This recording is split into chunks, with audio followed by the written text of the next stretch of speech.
வணக்கம். ஆகாஷ்வாணி புதுச்சேரி. மாநில செய்திகள் வாசிப்பவர் செங்கேனி பழனி. தலைப்புச் செய்திகள். நாட்டின் இளையோர் சக்தியின் திறனும் அர்ப்பணிப்பும் ஒலிம்பியாட் வெற்றியில் வெளிப்பட்டுள்ளதாக பிரதமர் திரு நரேந்திர மோடி கூறியுள்ளார். குஜராத் மாநிலம் காந்தி நகரில் நடைபெற்ற மரம் நடும் இயக்கத்தை மத்திய உள்துறை அமைச்சர் திரு அமித்ஷா இன்று தொடங்கி வைத்தார். மத்திய வர்த்தகம் மற்றும் தொழில்துறை அமைச்சர் திரு பியூஷ் கோயல் தலைமையிலான குழு இன்று முதல் வரும் 17ஆம் தேதி வரை ஸ்பெயின், பெல்ஜியம் மற்றும் பின்லாந்து ஆகிய நாடுகளுக்கு பயணம் மேற்கொள்கிறது. பல்வேறு கல்வி பாடப்பிரிவுகளில் மாணவர் சேர்க்கை விதிமுறைகள் அடிப்படையில் வெளிப்படை தன்மையுடன் நடைபெறுவதாக ஜிப்மர் நிர்வாகம் தெரிவித்துள்ளது. இனி விரிவான செய்திகள். நாட்டின் இளையோர் சக்தியின் திறனும் அறிவியல் மற்றும் ஆராய்ச்சியில் அவர்களது விருப்பமும் அர்ப்பணிப்பும் ஒலிம்பியாட் வெற்றியில் வெளிப்பட்டுள்ளதாக பிரதமர் திரு நரேந்திர மோடி கூறியுள்ளார். கொலம்பியாவில் நடைபெற்ற 56வது சர்வதேச இயற்பியல் ஒலிம்பியாட் போட்டிகளில் 5 இந்திய மாணாக்கர் தங்கப் பதக்கங்களை வென்று சாதனை படைத்துள்ளதற்கு பிரதமர் தமது சமூக ஊடக பதிவில் பாராட்டு தெரிவித்துள்ளார். இந்தியாவின் மிகப்பெரிய உலகளாவிய ஜவுளித்துறையின் பாரத் டெக்ஸ்ட் 2026 கண்காட்சி நாளை தொடங்குகிறது. புதுடெல்லியில் உள்ள பாரத் மண்டபத்தில் நடைபெறும் இந்த 4 நாள் கண்காட்சியில் ஜவுளி, நாகரிகம், நிலைத்தன்மை, தொழில்நுட்பம், புத்தாக்கம் மற்றும் சர்வதேச வர்த்தகம் ஆகிய துறைகளில் இந்தியாவின் வளர்ந்து வரும் தலைமைத்துவத்தை வெளிப்படுத்தும் விதமாக அமையும் என்று எதிர்பார்க்கப்படுகிறது. இந்நிகழ்ச்சியில் உற்பத்தியாளர்கள், ஏற்றுமதியாளர்கள், முதலீட்டாளர்கள், கொள்கை வகுப்பாளர்கள், சர்வதேச பிரதிநிதிகள் மற்றும் கைவினைஞர்கள் உள்ளிட்ட பலர் பங்கேற்க உள்ளனர். தொடர்ந்து புதுடெல்லியில் நடைபெற்ற செய்தியாளர்கள் சந்திப்பில் பேசிய பாரத் டெக்ஸ்ட் வர்த்தக கூட்டமைப்பின் தலைவர் திரு நரேன் கோங்கையா இக்கண்காட்சியில் America, Japan, Portugal, Spain, New Zealand, தென்கொரியா, தென்னாப்பிரிக்கா மற்றும் நேபாளம் உள்ளிட்ட 14 நாடுகளைச் சேர்ந்த உற்பத்தியாளர்கள் 20,000க்கும் மேற்பட்ட ஜவுளி பொருட்களை காட்சிப்படுத்த உள்ளதாக தெரிவித்தார். நியூசிலாந்தின் கிராமப்புற சமூகங்கள் துறை அமைச்சர் திரு மார்க் பேட்டர்சன் தலைமையிலான தூதுக்குழுவினர் இன்று புதுடெல்லியில் உள்ள நாடாளுமன்ற வளாகத்தில் மக்களவைத் தலைவர் திரு ஓம் பிர்லாவை சந்தித்தனர். நாடாளுமன்ற பரிமாற்றங்களை வலுப்படுத்துவதன் முக்கியத்துவத்தையும் இந்தியாவிற்கும் நியூசிலாந்திற்கும் இடையிலான நீண்டகால உறவுகளை மேலும் ஆழப்படுத்துவதன் அவசியத்தையும் இந்த சந்திப்பு உறுதிப்படுத்தியுள்ளது என்று திரு ஓம் பிர்லா தமது சமூக ஊடக பதிவில் குறிப்பிட்டுள்ளார். நாடாளுமன்ற வளாகத்திற்கு வருகை புரிந்த அவர்களுக்கு இந்தியாவின் துடிப்பான நாடாளுமன்ற ஜனநாயக மரபுகள் மற்றும் கட்டிடக்கலை ஆகியவை அறிமுகப்படுத்தப்பட்டதாக திரு பிர்லா கூறினார். தாயின் பெயரில் ஒரு மரம் என்ற கருப்பொருள் அடிப்படையில் இன்று நாடு முழுவதும் பல்வேறு மாநிலங்களில் மரக்கன்றுகள் நடப்பட்டன. இது குறித்த கூடுதல் தகவல்கள்.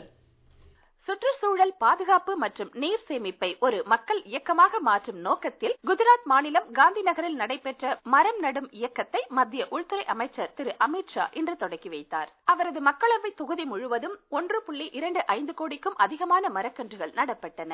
நிகழ்ச்சியில் உரையாற்றிய அவர் 2029ஆம் ஆண்டிற்குள் அத்தொகுதியின் பசுமை பரப்பை 20% உயர்த்துவதற்கான செயல் திட்டம் குறித்து எடுத்துரைத்தார். புதுடெல்லியில் நடைபெற்ற மரம் நடும் நிகழ்ச்சியில் மத்திய அமைச்சர் திரு சிவராஜ் சிங் சௌஹான் உரையாற்றுகையில் சுற்றுச்சூழலை பாதுகாப்பதற்கும் நிலையான எதிர்காலத்தை உறுதி செய்வதற்கும் மரம் நடுவது மிகவும் அவசியம் என்று வலியுறுத்தினார். உத்தரப்பிரதேச முதலமைச்சர் திரு யோகி ஆதித்யநாத் கோரக்பூரில் உள்ள விரைவு சாலை அருகே புனிதமான திரிவேணி எனும் வேம்பு, ஆலம் மற்றும் அரச மரக் கன்றுகளை நட்டு மாநிலம் தழுவிய விருட்சரோபன் மகா யாக இயக்கத்தை தொடக்கி வைத்தார்.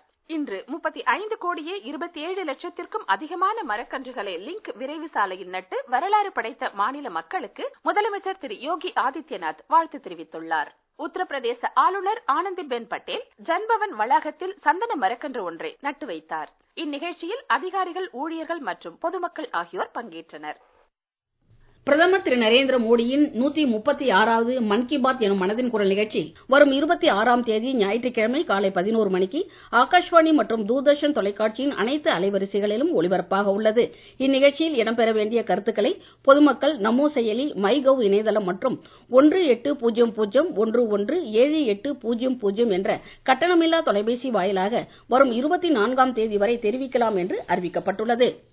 வெளியுறவு அமைச்சகத்தின் செயலாளர் திரு சிபி ஜார்ஜ் இன்று டெல்லியில் போலந்து வெளியுறவு அமைச்சகத்தின் இணை செயலாளர் மற்றும் பொருளாதார மேம்பாடு மற்றும் தொழில்நுட்ப அமைச்சகத்தின் இணை செயலாளர் ஆகியோரை சந்தித்தார். இந்த சந்திப்பின் போது இந்தியா போலந்து கூட்டாண்மையின் ஆழமான உறவுகள் குறித்து அவர்கள் கலந்துரையாடினர். தொடர்ந்து அரசியல் ஈடுபாடுகள், வர்த்தகம் மற்றும் முதலீடு, தொழில்நுட்பம், பாதுகாப்பு, கலாச்சாரம், பயங்கரவாதத்திற்கு எதிரான போராட்டம் உள்ளிட்ட பல்வேறு துறைகள் குறித்த ஒத்துழைப்பை வலுப்படுத்துவதற்கான தங்களின் உறுதிப்பாட்டை இரு நாடுகளும் வலியுறுத்தின. நீங்கள் கேட்டுக்கொண்டிருப்பது மாநில செய்திகள். செய்திகள் தொடர்கின்றன. மத்திய வர்த்தகம் மற்றும் தொழில்துறை அமைச்சர் திரு பியூஷ் கோயல் தலைமையிலான உயர்மட்ட இந்திய வர்த்தக குழு இன்று முதல் வரும் 17ஆம் தேதி வரை ஸ்பெயின், பெல்ஜியம் மற்றும் பின்லாந்து ஆகிய நாடுகளுக்கு பயணம் மேற்கொள்கிறது. இது குறித்த கூடுதல் தகவல்கள்.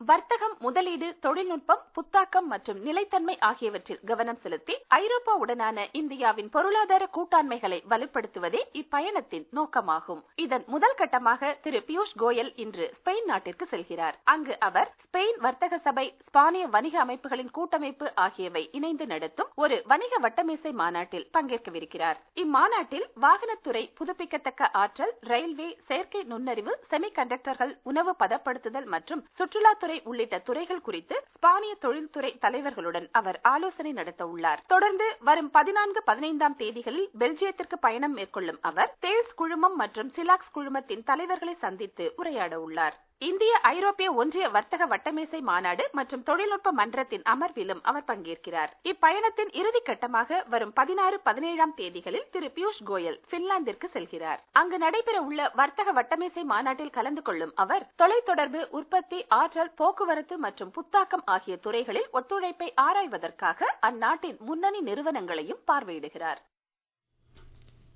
நீர் மேலாண்மையில் நாட்டை தன்னிறைவு அடைய செய்வதற்கு கூட்டு நடவடிக்கை அவசியம் என்று பஞ்சாயத்து ராஜ் அமைச்சகத்தின் செயலாளர் திரு விவேக் பரத்வாஜ் வலியுறுத்தியுள்ளார். புதுடெல்லியில் இன்று கிராம பஞ்சாயத்துகளால் நடத்தப்படும் நீர் வரவு செலவு திட்டம் மற்றும் நீர் பாதுகாப்பு திட்டமிடல் குறித்த தேசிய அளவிலான பயிற்றுநர்களுக்கான பயிற்சி திட்டத்தின் தொடக்க விழாவில் உரையாற்றிய அவர், ஒரு பொதுவான இலக்கை நோக்கி அனைவரும் ஒன்றிணைந்து செயல்படும் போது அர்த்தமுள்ள மாற்றத்தை அடைய முடியும் என்று தெரிவித்தார்.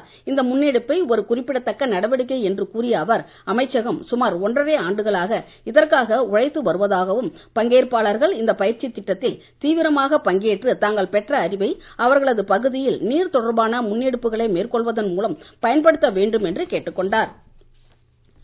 வியட்நாமின் ஃபூ குவோக் தீவு அருகே நேற்று நடந்த படகு விபத்தில் உயிரிழந்த 15 இந்திய சுற்றுலா பயணிகளின் உடல்கள் இன்று ஹோ சி மின் நகருக்கு கொண்டு வரப்பட்டன. ஹோ சி மின் நகரில் தேவையான நடைமுறைகள் முடிந்தவுடன் உடல்கள் விரைவாக இந்தியாவிற்கு கொண்டு வரப்படும் என்று வியட்நாமில் உள்ள இந்திய தூதரகம் தமது சமூக ஊடக பதிவில் குறிப்பிட்டுள்ளது. மேலும் வியட்நாம் அதிகாரிகளுடன் துணை தூதரகம் ஒருங்கிணைந்து செயல்படுவதாகவும், உடல்களை விரைந்து இந்தியாவிற்கு கொண்டு வருவதற்கான அனைத்து உதவிகளையும் செய்வதாக உறுதியளித்துள்ளதாகவும் அந்த பதிவில் குறிப்பிடப்பட்டுள்ளது. முன்னதாக படகு விபத்தில் உயிர் பிழைத்த 15 பேர் மருத்துவ சிகிச்சை பெற்ற பின்னர் இந்தியாவிற்கு அனுப்பி வைக்கப்படுவார்கள் என்று தூதரகம் இன்று காலை தெரிவித்திருந்தது குறிப்பிடத்தக்கது. பல்வேறு கல்வி பாடப்பிரிவுகளில் அதிகாரப்பூர்வ நடைமுறைக்கு புறம்பாக சேர்க்கை பெற்றுத் தருவதாக கூறப்படும் தகவல்கள் மற்றும் புகார்கள் குறித்து புதுச்சேரி ஜிப்மர் நிர்வாகம் தெளிவுபடுத்தியுள்ளது.